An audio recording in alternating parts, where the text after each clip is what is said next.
Let's look at the fine print of Super Earth. In the game lore, they explain how managed democracy actually works. You don't go to a voting booth. You don't look at a ballot. Instead, citizens answer a questionnaire on a computer. The system asks you things like, do you like freedom? Do you hate bugs? Do you prefer yellow or blue? Based on your answers, the central algorithm predicts which candidate you would have voted for, and cast the vote on your behalf. It sounds like a joke, right?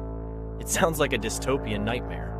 But let's be honest, this is the dream of every big tech CEO in Silicon Valley.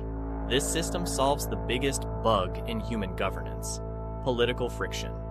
In the real world, democracy is incredibly inefficient. It requires debate. It requires reading. It requires you to understand complex economic policies that, frankly, most of us don't have the bandwidth for. This creates what psychologists call decision fatigue. Super Earth solved this by treating politics the same way TikTok treats your entertainment. Think about it. You don't choose every video you watch on TikTok. That would be exhausting. The algorithm predicts what you want based on your behavior and feeds it to you. Managed democracy is just the Netflix recommendation algorithm applied to nuclear codes. When the system decides for you, you achieve maximum societal efficiency. There are no protests. There is no gridlock in Congress. Things get done immediately. But the cost of this efficiency is the death of critical thinking. In Helldivers, you believe you are free because the system validates your bias. It tells you, don't worry, we calculated your vote, and surprise, you voted for the guy who wants more war. You don't fight for your values. You fight for the system's values, assuming they are yours because the machine said so. It is the ultimate echo chamber, weaponized on a galactic scale.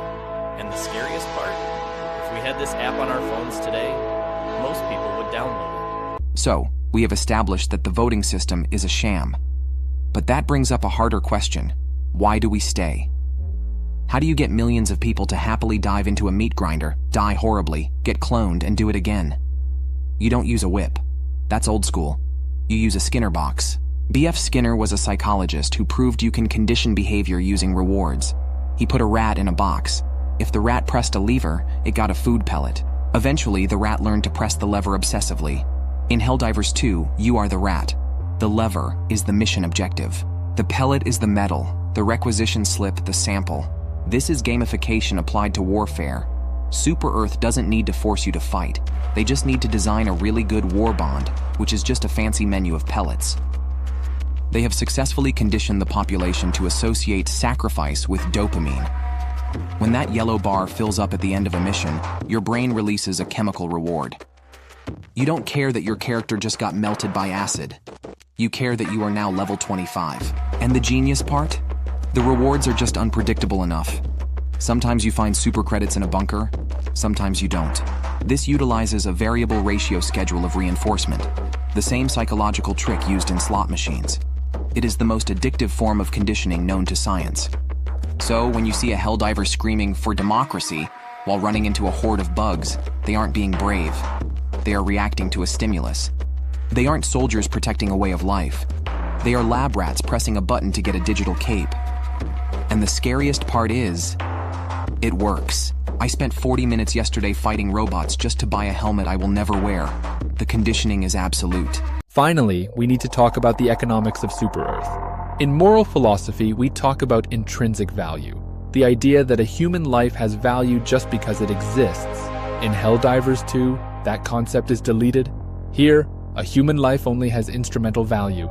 Your worth is calculated strictly by your utility, your output. Think about the reinforcement budget. You start a mission with 20 reinforcements, 20 lives. The game doesn't treat these as tragedies. It treats them as currency. It treats them as ammunition. When you run out of bullets, you reload. When you run out of Helldivers, you call down a fresh one. You don't mourn a bullet when it leaves the chamber, and Super Earth doesn't mourn you. This explains why friendly fire isn't just a mechanic, it's a philosophical statement. Why is it acceptable to drop a 500 kilogram bomb on your friend to kill a bile titan? Because of extreme utilitarianism. The math is simple. The value of destroying the enemy asset is greater than the value of one Helldiver unit. If you kill your teammate but destroy the objective, the equation results in a net positive. In this society, the gear is worth more than the meat inside. Think about it. When you die, they send a new human. But you pick up the same support weapon. The railgun is the asset. You are just the disposable biological delivery system for that weapon. This is the dark genius of the game. It forces you, the player, to adopt this fascist mindset. Within 3 games, you stop seeing your friends as people. You start seeing them as resources. You yell at them not because they died, but because they wasted a ticket. You have internalized the dehumanization. You aren't a hero saving the galaxy. You are a line item on a budget sheet, and you are depreciating fast.